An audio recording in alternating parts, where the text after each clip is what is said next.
Hanya baut-baut tanam bekas pondasi stikon seperti inilah yang masih terlihat di pinggiran Jalan Ahmad Yani Jumat siang.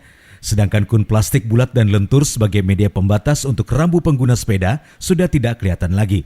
Rupanya Dinas Perhubungan Kota Banjarmasin sengaja melepas stikon yang sudah dipasang sejak 11 November 2020 silam untuk menghindari kerusakan dari dampak pasca banjir. Peningkatan kualitas jalan Ayani oleh Balai Besar Jalan.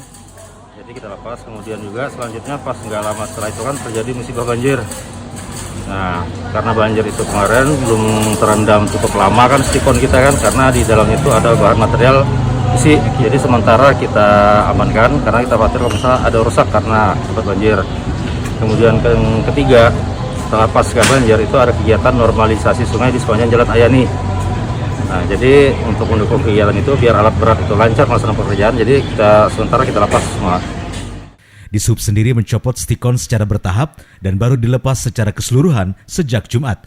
Selain menghindari kerusakan pasca banjir yang merendam Jalan Ahmad Yani, dilepasnya stikon juga untuk mempermudah tim Satgas Normalisasi Sungai yang memobilisasi alat berat untuk pembongkaran jembatan dan bangunan penghambat sungai. Dari Banjarmasin, Satya Naka, Kalsel 1net.